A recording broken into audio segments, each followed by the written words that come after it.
Thank you very, very much. What a lovely response. Imagine if all my jobs in the past had that response. I used to work in an office and no one ever, when I showed up, went, you made it. Those of you who don't know my backstory, I'm originally from Sri Lanka. I came here originally to pursue my dream job. And my dream was to become an accountant. And don't be like that. I got my dream job, and within a week I realized my dream fucking sucks balls, and I got out of it.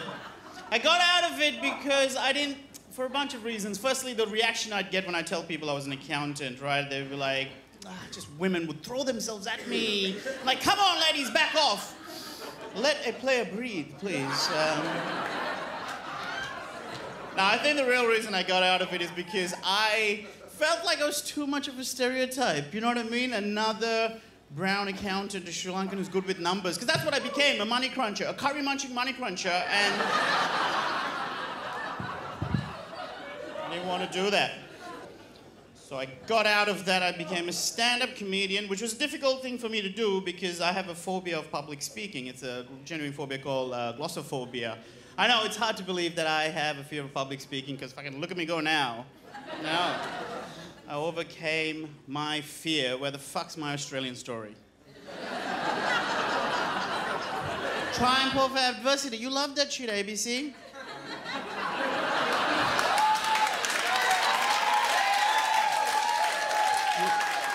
A sneaky pitch. People have all kinds of fears, right? There's ones like claustrophobia, closed spaces, agoraphobia, open spaces. But my personal, sort of the new favorite one, I guess, is Islamophobia, which I think we all know what Islamophobia is, right? If you don't know it, that's the fear of a Frenchman deciding if something is a llama or not. Islama is not llama. Je ne sais pas. It's fucking frightening. Like, if you're not afraid, you're not picturing what I'm seeing, which is a guy with a beret, pencil mustache, stripy shirt going, is a llama or alpaca? I don't know. It's horrifying. But we do live in a weird situation where, you know, there's stuff happening in America, there's Brexit in Europe, and over here we have Pauline. Pauline's back is what people tell me. I wasn't here for Pauline Part 1, because this is the sequel, isn't it? Pauline 2, Electric Boogaloo, or whatever. She wanted Muslims to denounce Islam, which is fucking ambitious. That is quite the New Year's resolution, right? But she's in power, and there was a survey done last year in September that 1 in 2 Australians want to stop Muslim immigration. 1 in 2, 50%, potentially some people in this crowd. So I don't want to put you offside, I'll meet you halfway, right? Because I get it. I understand that fear you could have. Because I live here in Australia now, but my parents, they're back in Sri Lanka. My mum, she is a Muslim. And if you ask me, hey, Dil, do you want your mum over here? I'd be like, awkward. I mean, I love her. I love my mum so much. She's easily in the top 3 favorite people in the world for me, right? For sure. Podium finish, definitely. But I love her so much, but also I fucking love pork. And when she's in town, I can't have any of that shit. You know how many things aren't halal, right? Bacon, ham, pepperoni, Peppa Pig. Can't watch Peppa. So maybe let mum stay in Sri Lanka, pray 5 times a day, and I'll stay over here and watch Babe All I Want, or Babe 2, Pig in the City, which is a good title for the Pauline biopic.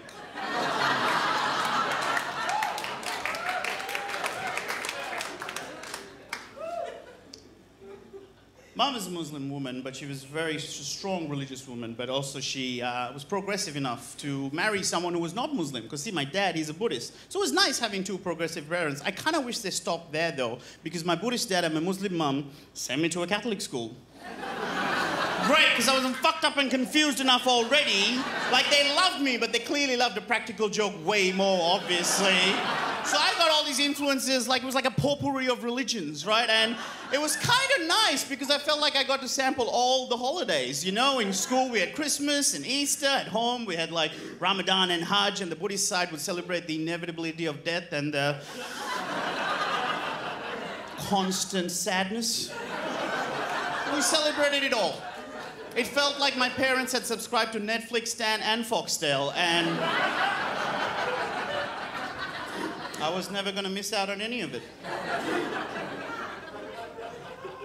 If you plotted all three religions on a Venn diagram, right?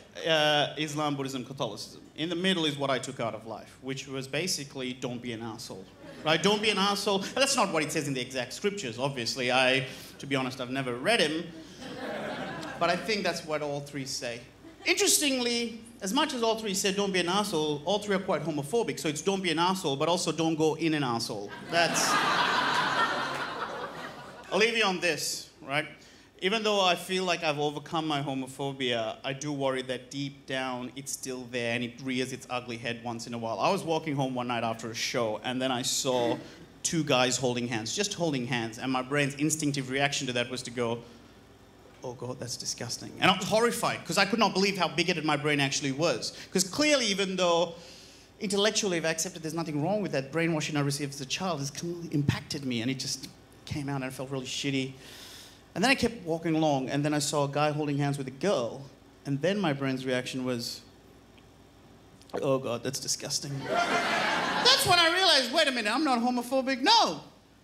I'm just repulsed by happy people. It has nothing to do with my Buddhist, Islamic, Catholic upbringing. I'm just bitter that I'm lonely. Praise the Lord, praise all the Lords. Ladies and gentlemen, that's my time. Enjoy the rest of your show. One more time for